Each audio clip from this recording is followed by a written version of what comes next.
The idea of an afterlife crowded with souls has long hovered at the edges of human imagination, a shadowy possibility that provokes both wonder and unease. If consciousness persists beyond the final breath, if souls survive the dissolution of the body, what becomes of them in that vast, unseen realm? Is the afterlife a limitless expanse, welcoming an infinite procession of spirits, or is it a more intimate, structured domain where each soul carves out a distinct existence? This question is not merely speculative fantasy but touches the very nature of identity, space, and eternity, challenging our deepest intuitions about the self and the cosmos. Imagine, for a moment, an eternal plane where every human soul that has ever lived continues its existence. Humanity's history stretches back tens of thousands of years, each life a unique constellation of experiences, desires, and memories. Multiplying the number of souls by the countless individuals who have walked the earth evokes a staggering multitude. Would such a realm be bursting at the seams, a cosmic city overflowing with spirits jostling for space?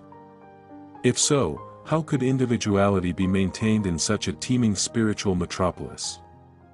Would the very notion of selfhood dissolve into an indistinguishable mass, or would some form of cosmic order preserve the integrity of each consciousness? The concept of a crowded afterlife invites us to reconsider what it means to be a soul. If souls are non-physical entities, do they occupy space in any meaningful sense?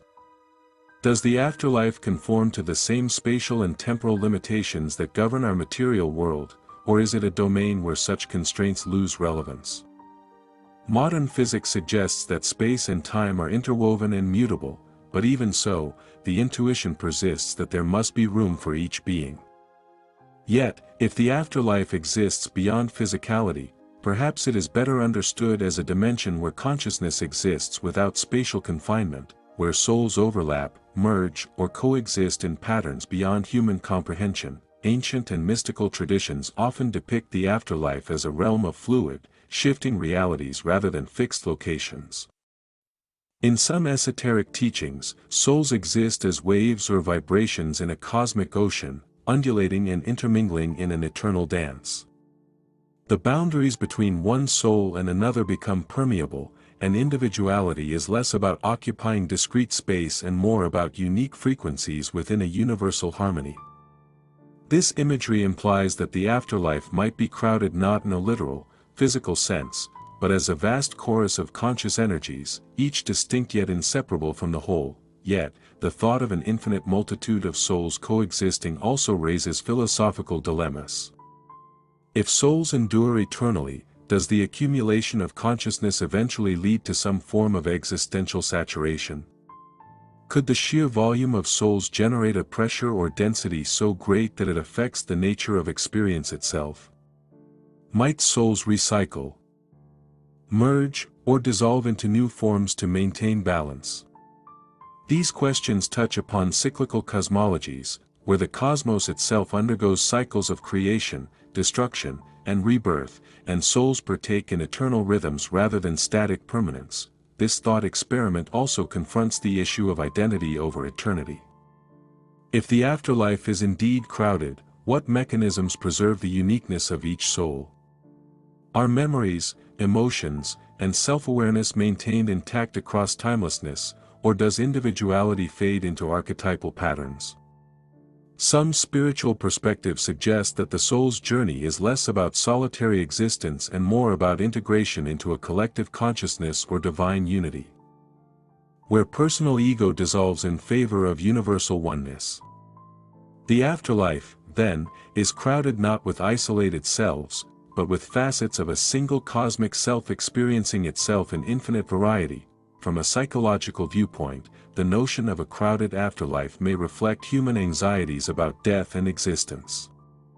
The fear of losing oneself in an overwhelming multitude, of being swallowed by the infinite, mirrors our terrestrial fears of insignificance and anonymity. Conversely, the hope that one is part of a greater spiritual community offers comfort and meaning. The tension between these impulses shapes our cultural narratives about heaven, paradise, or other realms where souls dwell. Scientifically, the question is more elusive. Without empirical evidence, the afterlife remains a domain of metaphysical speculation and personal belief. However, advances in neuroscience and quantum theory inspire new analogies. The brain, after all, hosts a vast network of neurons whose individual activities coalesce into a unified conscious experience. Could the afterlife function similarly, as a complex, interconnected field of consciousness where souls exist in a quantum superposition of states, neither strictly separate nor wholly merged? Ultimately, the question of whether the afterlife is crowded is inseparable from broader inquiries into the nature of existence, consciousness, and eternity. It challenges us to envision reality beyond familiar parameters and to wrestle with paradoxes at the heart of being. Whether the soul's journey after death unfolds in solitude, company, or union, the mystery endures, a silent invitation to explore the boundaries of mind and matter, self and other, time and timelessness. In contemplating this, we glimpse the profound enigma of existence itself, a question without final answer, yet rich with meaning.